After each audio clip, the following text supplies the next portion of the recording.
Hello and welcome to another episode of Set Musings. So we're taking a look at Dark Ascension in this episode.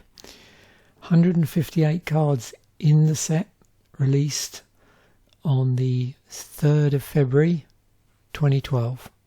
I actually went to the pre-release for this.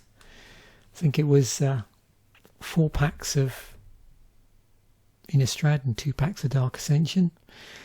I think that was right. I don't think it was 3 and 3. I think it was 4 and 2 for that one, for the sealed event. So, themes and mechanics to look out for: double face cards, cursed, graveyard matters, tribal theme still, human sacrifice. We've got keywords and abilities in the form of fateful hour, flashback, morbid, transform, and undying.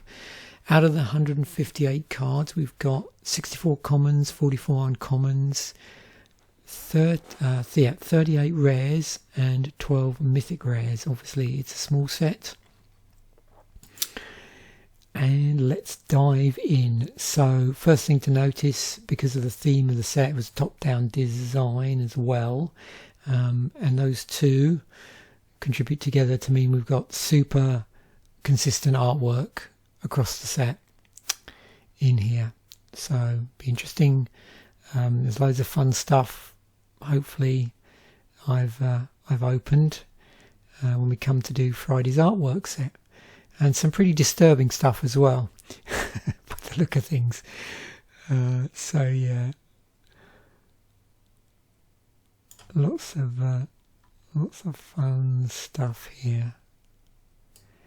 When you look through, you can see, the bulk of the set is mono-coloured. We've got some 2-coloured cards. We'll break this down in a bit when we do the colour breakdown. And then we got a little bit of non-basic land. So let's do that now. But before we do that, let's have a look at the reprints. So 4 reprints: Ray of Revelation, Divination, Fling, and Evolving Wilds.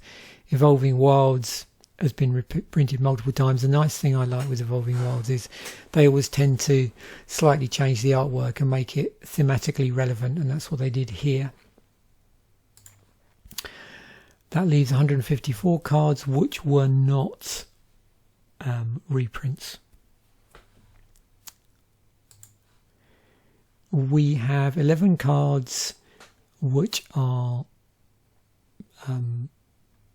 no colour, 0 colour, although actually no, that is still, I'm just wondering that it gets a bit weird with some cards in the set because they're one colour on one side and one colour on the other, but we'll flag those up as we go along. I think this one here, you'll sometimes see as I go through, this may come up say under black possibly, but we'll see.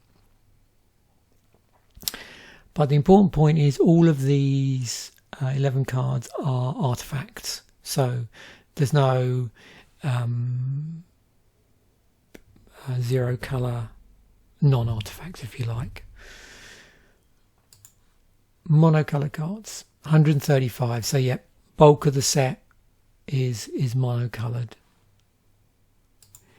We've got 9 2 or more colours, and it is only just 2 colour cards. And you'll see in a moment the bulk of these fall into one of 2 categories. Then going through the individual colours just to get a feel for, as we go through each colour, like what creature types fell under those colours. But then we'll do the reverse, so we'll look, because the set was obviously had a tribal theme to it, and there were certain tribes that were represented, so we'll do the reverse. We'll look at the 5 tribes in here: vampires, ghosts, werewolves, zombies, and humans, from that direction, and then see what colours they operate under, so we get it from both ends. So with white, just looking at the individual colours here, you can see we got number of humans, spirits are in here, and in terms of the breakdown, white blue with spirits, blue black zombies, black red vampires, red, green werewolves, and then green, white was humans. But as you'll notice, humans crop up across multiple colours beyond just green, white. And also there was a little bit of colour bleed with a few monsters, a few tribes as well. But we're definitely seeing predominantly spirits here and humans. Additionally, obviously, we're in white, but we've got the two colour spells here, the two colour creature spells. So we've got the white, blue spirit, and two of those again. And you'll see as well there's a hole in green, white for certain cycles. We've got, in terms of additional creature types here in white, we've got cats, a griffin, an angel, and that's about it. There's a creature subtype here as well, soldiers, and I think I saw a couple of clerics in white. So in blue, zombies and spirits are the two main ones. We've got some soldier subtypes in here, and there's a warrior, wizard subtypes we're in blue again, so no surprise there. But you can see predominantly zombies and spirits. There's a bird here. This flashable creature. And yeah, there's blue, black, white, blue. You can see there's a couple of those in black. Well, it's black, so zombies and vampires in this set. Got the odd human, but that does transform. Human shaman in black. Again, soldier subtype. Got a zombie cleric here. And this transforms into a demon. And we also have a demon that transforms into another demon.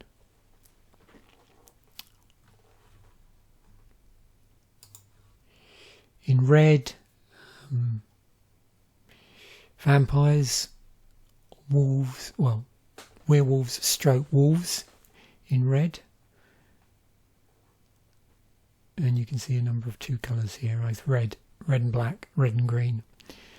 Additional types, we've got a dragon, we've got a few devils.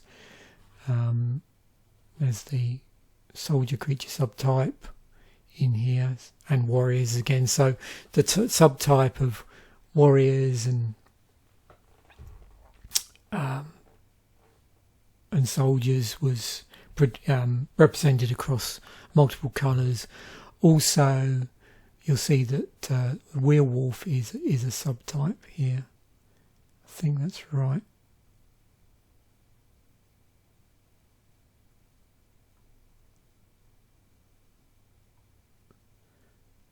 Or multiple type, however you want to look at it.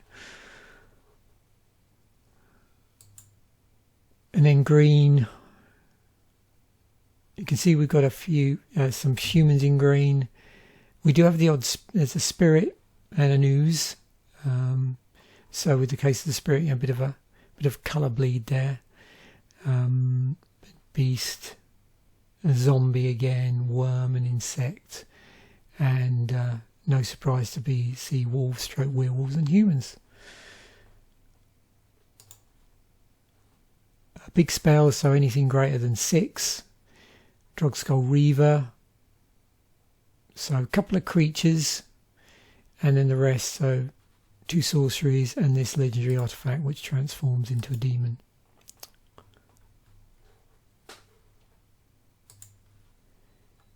So double-sided cards, there's 13 of them.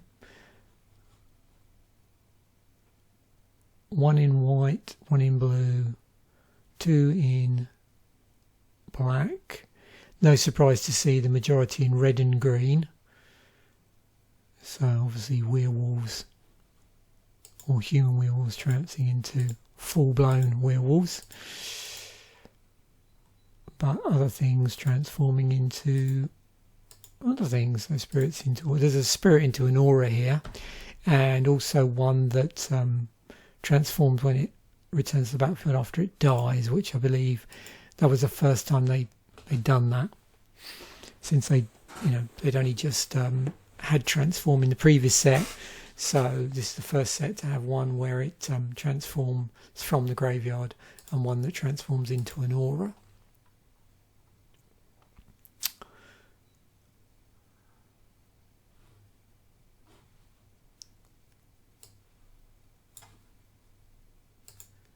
And this is what they all transform into. So you can see zombie, aura, vampire, demon. Then our werewolves. Demon there, because that artifact goes into a demon, and then just artifact transforming into a different artifact. Curses I mentioned were a thing, so no curse in green. So white, blue, 2 in black, a red one, and they're aura curses, these. And they all enchant players.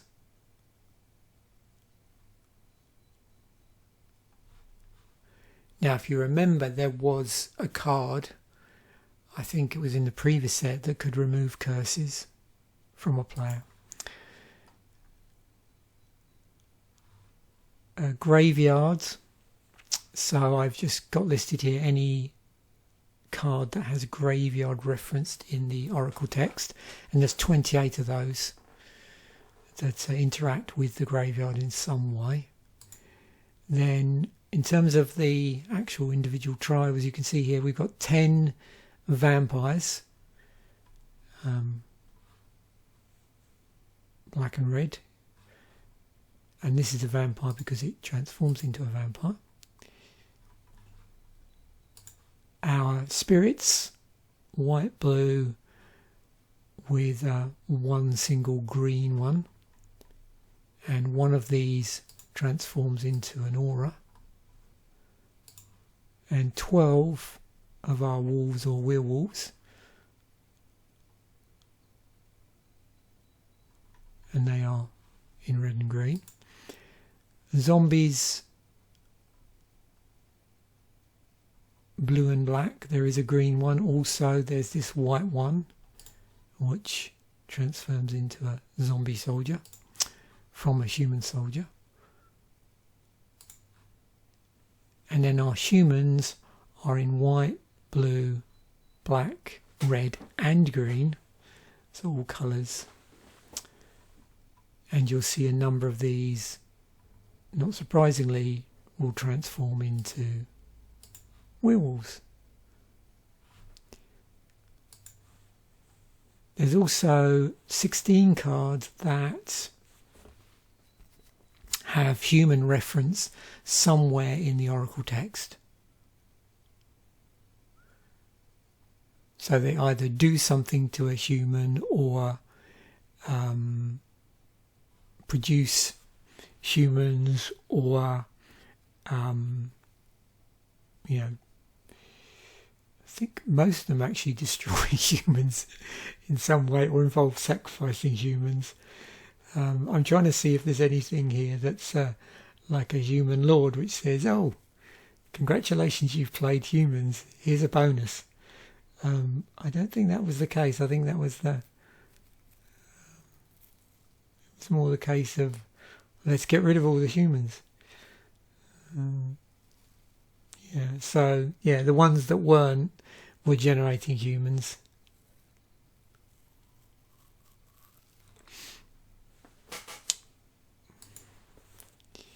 Fateful Hour was a thing, so if you have 5 or less life, something happened. And you can see generally what was going on here with the non-creature spells. It was boosting the non-Fateful Hour part. In the case of the creature spells, then it was giving you something a little bit more. Well, you can see the 2 here. Generally, it's the 3. They're all giving something to all other creatures you control, be it +1/+4, +2/+2, or vigilance. One of them you can see is spitting out tokens as well. We've got 20 flashback cards, some of which are the colour is both in the casting cost and in the flashback cost. In others, you'll see there might be an allied colour in there, or enemy colour relationship between the casting cost and the flashback cost. So 20 of those flashback cards. And within flashback itself, across the different sets, there were these sort of mega cycles going on. We'll just look at some of the inset cycles.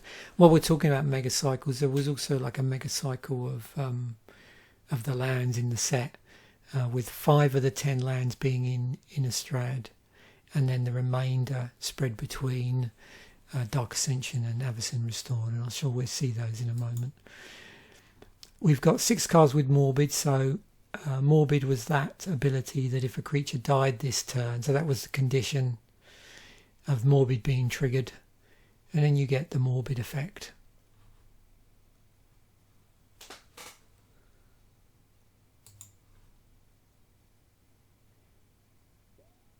And then I'd already shown you the flip cards. You'll notice that if you're looking for just the word transform, so there's 14 cards here, but there are only 13 double-sided cards. That's because one of them, which is the Immerwolf,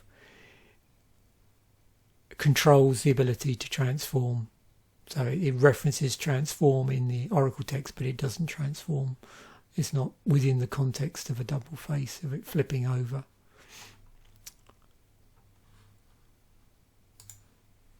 Undying was a thing in the set, so when the creature dies, if it had no +1/+1 counters on it, it gets returned and then a +1/+1 counter put on it. This was a great thing to play around with, actually. I had fun playing around with this. I'm trying to remember whether it also had some interesting synergies with the next block, maybe. I don't know, we'll see when we get to that block. I mentioned about these there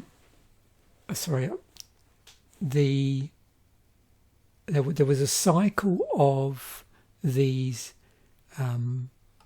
flashback cards at rare, and these were the ones where the flashback cost was the same as the casting cost colour wise, but in addition to being rare, you'll notice they all had the word increasing in them. Now, the flashback effect is basically just so you're just, you're effectively recasting it from your graveyard for its flashback cost, and then it gets exiled.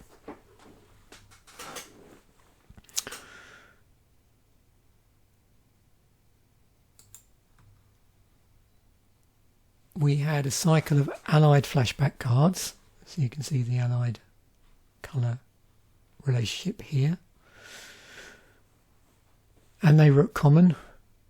In terms of the relationship between the colour and the ally colour, so the flashback cost was a counterclockwise ally on the colour wheel, and the cycle mirrors the ally cycle from Innistrad, which had a flashback cost in the other direction against the colour wheel. So, this was part of a mega cycle. And then for these, we've got enemy flashback cards. And these are uncommon. And similar sort of thing is the enemy colour was 2 slots on from the casting colour. So here's the enemy colour down here, 2 slots on. But in Innistrad, the other cycle was the reverse of that, so it was sort of flipped over. So there was a white one with a red flashback cost, and a black one with a white flashback cost, and so on. But and also because of that, part of a larger cycle. Then we've got these partial cycles going on. So there wasn't many cycles in the set anyway. But also with these two that I'm going to show you, there's only 4 out of the 5. So they didn't have a green-white card. So these were 4 mythic rares that are an eye pair associated with one of the 4 monster tribes associated with Innistrad, but there's no human, there's no green-white one. And to go with that, there were the lords. So these are uncommon, and you can see these are all buffing a particular tribe. But again, no green-white. And I suspect if you go through the cards generally, you may find quite a number of partial cycles in the set as a result. So with this was Red Riding Hood werewolves, I think these were called. So there's a cycle of a vertical cycle inspired from the fairy tale Red Riding Hood. So we've got Huntmaster of the Fells, Lambholt Elder, and Scorned Villager. So the little girl, the grandmother, and the hunter, but all of them in this story transform into a werewolf. So 12 mythics in here, and you can see within that we've got those 4 from that mythic rare partial cycle that tie into the tribes. We've got an additional 2-colour one. We've got Sorin is in the set, on white-black Sorin, and then a couple of artifacts, a mythic, and 1 each of the monocolour cards. So a sorcery, a creature, another one, legendary creature, another creature, and another one. So human, wizard, zombie, cleric, dragon, insect, and a sorcery. Our non-basics, well, there weren't any basics in this set. It's a small set, and I know we've seen some basic lands in small sets, but that's not, it's more common not to see them. So I mentioned about a part of a mega cycle. You can see here, this is part of that larger cycle that started in Innistrad. So there was 5 cards from that cycle. There's 2 in here, and then there's another 3, I believe, in Avacyn Restored. Then we've additionally got Evolving Wilds and Haunted Fengraf. These are both at common, and these 2 are rare. Our legendaries, so we've got 2 legendary creatures, legendary planeswalker, a legendary artifact equipment which converts into a legendary creature demon, and the Hell Vault. In fact, the Hell Vault, I think, was thematically used in the next pre-release. For this pre-release, it was all based around a sort of little tribal sub-game that was going on. So I think a number of people at the pre-release were designated some stickers like vampire, werewolf, zombie and spirit at the start of the event, and any time a monster defeated a human in a match, the monster would convert the human to their cause. At the end of each pre-release, the remaining humans and the largest tribes of monsters would be declared winners, but the rewards are up to the organisers. I don't remember specifically that. I remember the stickers, but I don't remember that bit of it. We had door prizes and various other things. So, yeah. What do we got? So, 81 creatures in the set. 4 enchantments. We've got 12 auras, including those aura curses. So 6 out of these are not aura curses. And the curses all enchant players. So the remaining auras here do enchant creatures. However, you'll notice this one here, and that's because that transforms into an aura which will control an enchanted creature. No land enchantments, interestingly enough, in the set. Also no artifact creatures. 5 pieces of equipment. Again, you can see, thematically tied. It's funny, whenever I see this, it always reminds me of one of the Batman reboots.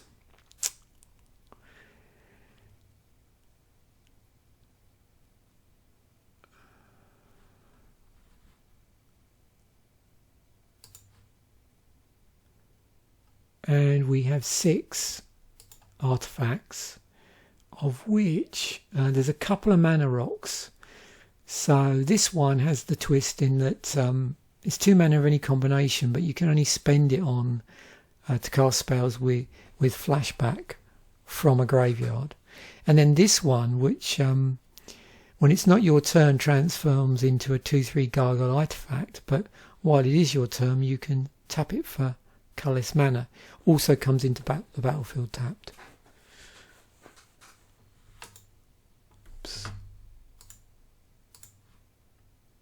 Okay, 21 instants, doing a number of different things. We've got some buffing going on, we've got protection, we've got enchantment destruction, more buffing, counter spells, and you notice there's like thematically conditional spells as well. Some bounce, more bounce, library manipulation, graveyard manipulation. There's our black removal spell, undying, and then our red damage spells. So there's our 3 damage, but it's a conditional. They do have flashback, 2 damage with flashback, another conditional spell based on sacking a creature, redirect spell, damage prevention, artifact destruction, or flying. So we've got this interesting modal spell, counters, and pump spell. So 3/1 pump spell at instant speed. So let's see what we got. Sorcery speed. So life gain, tokens, and more tokens. Exiling permanent. Oh, that what do they call it? Was it Flicker, where they? That's right. Exile all non-land permanents target player controls. Yeah, I pulled one of these. This was fun to play. Like bounce all of their permanents and then alpha strike.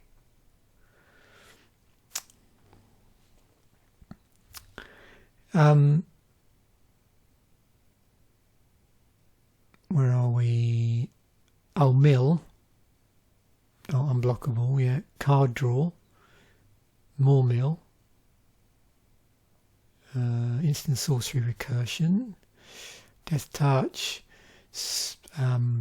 Sorcery speed, destruction. Discard. Interesting card draw off of using life as a resource that you often see in black. We've got what do you call it? Tutoring. Tokens, interestingly enough, with flashback.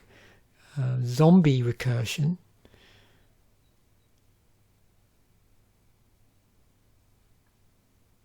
Yeah, this interesting sort of. I'm just looking each of the creature the player controls. So is it fight on steroids? How is his fight? Looting, land destruction, some sort of Wheel of Fortune type spell, conditional destruction, card draw, counters, and top of the library tutoring.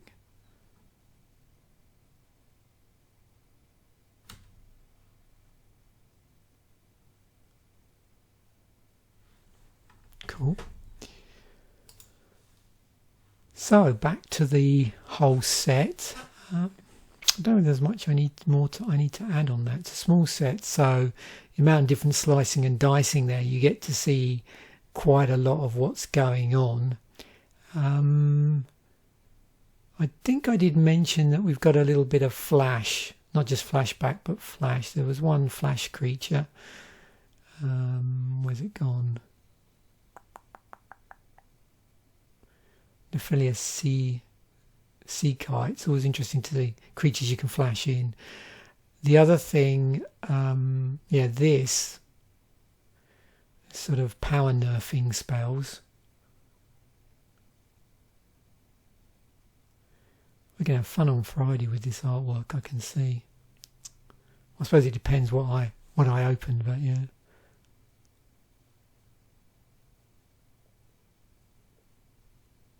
Huh. Right. On to most expensive cards. So Mikey's takes that honour, $33.54 for Dark Ascension copy. It's been reprinted a couple of times. Drogskull Reaver, probably no surprise to see this, $16, and then we get a drop off. So we've got Huntmaster of the Fells, just under $10. It's a double-sided card. And then Grave Crawler, great fun in zombie, sacrifice deck where you can sack it and then obviously have other cards in your deck that are synergistic with you sacking stuff, but then it comes back into play if you're playing zombie tribal, or you can cast it. So yeah, great fun.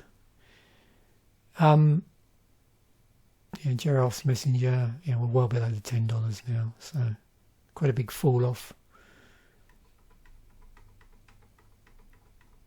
And then in terms of the EDH stuff from EDH Rec, no surprise we've got Evolving Wilds in the set, so yeah, see that top of the list.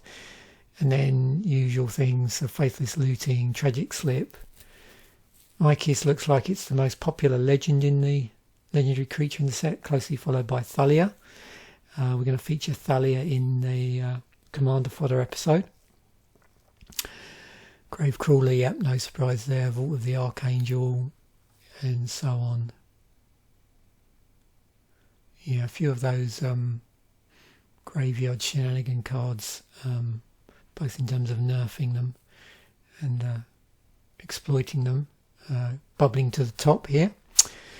So the precons, 5 intro packs, so 2 were allied colours and 3 were enemy colours. We've got 2 event decks, 1 mono-coloured and the Sparring Doom one, and that's an interesting deck. I've got that, and we'll see why that's interesting in a moment. So what do we got here? We've got a white-black human sacrifice deck with Fiend of the Shadows and Champion of the Parish. We've got a green-blue deck, which is a Graveyard Matters, very similar to the Death-Fed event deck in the previous Innistrad set, although obviously wouldn't be as powerful as that event deck because this is simply an intro deck. But yeah, similar theme to that, and that's got Ghoultree and Splinterfright. We've still got one of the cards is a holographic foil, and there's still just a single booster in here as well. Red Green Undying with Flow of the Hatebound and Gutter Grime. We've got a blue-black zombie deck with Havengel Runebinder and Endless Ranks of the Dead. And then we've got went zooming past that. A red-white aggro deck. No specific mechanics or themes from the set, just red-white aggro. Requiem Angel and Stormkirk Noble, but who doesn't love a bit of red-white aggro? And then the event decks, we've got Gleeful Flames, which essentially is a mono-red burn deck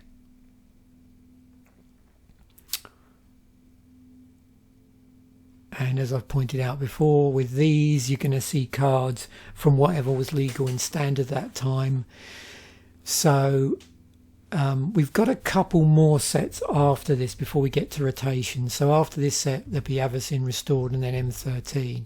So there's a little while before any of these cards, which could have come from, say, the Scars of Mirrodin block, would rotate out. But that's always something that was in the back of your mind whenever you bought these event decks, particularly ones that were released around the time of the core sets, because by the time you got to the following set, any ones in there that were from a set far enough back or from a block far enough back would get rotated out. Sparring Doom was interesting. This was a pod deck. This was a black-green pod deck, birthing pod deck. I did an unboxing for this, and I think I went through the mechanics of it. It's great fun to play around with these, actually, but quite a challenge, because you've got to keep tabs on, you've got to know exactly what's in your deck, because you're sacrificing a creature to pod to get another creature. So the idea is that you have all your answers in the deck, potentially to various board states, but you've got to plan that in such a way that you can get them out using Birthing Pod. Now, of course, it's somewhat helped by the fact that you can utilise life, because you'll notice it's using Phyrexian mana in the activation cost. So yeah. And also it does tap when you do this. So unless you can find a way of untapping Birthing Pod, you've got to wait for it to untap to do another sack to pod. So perfect creature for any situation. So you can see it's chock full of creatures which have interesting utility on them. But also, as I pointed out before, all of these event decks have sideboards, and obviously this sideboard was customized to obviously deal with certain threats that were part of the metagame, but also would leverage off of, or could possibly leverage off a Birthing Pod.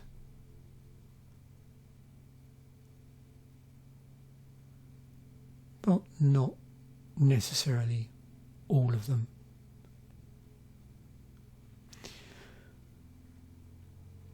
So that's that.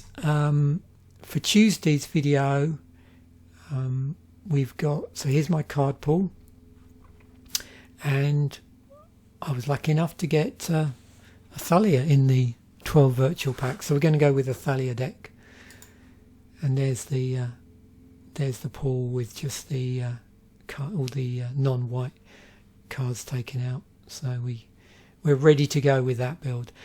Just while we're on the subject of Commander Durdle, I'm going to make a slight tweak, not yet, but once we get to M13, I'm going to start using a slightly different pool to do this, or a different seed.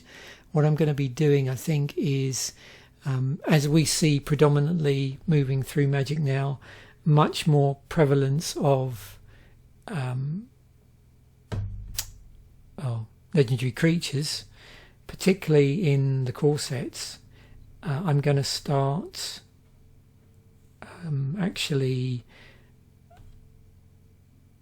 having the seed for the Deck Durdle episode as based around a mechanic from the set that is leverageable with a particular commander from that set, particular legendary creature. But that's not going to happen till M13, so it won't be happening for this, and it won't be happening for the Avacyn Restored one. But going forward, it is my plan to flip over to selecting a legendary creature from the set, and then also including in that initial seed, if you like, on theme cards from that set, and trying to pick a combination which allows me to build a deck based around the key abilities or themes and mechanics of that particular set, while still using the architect algorithm where they use the EDH rec thing. So yeah, that's going to happen from M13 onwards. So there we have it. Thanks for watching this video. Hope you've enjoyed it as much as I enjoy making these. Bye for now, and I will see you in the next episode.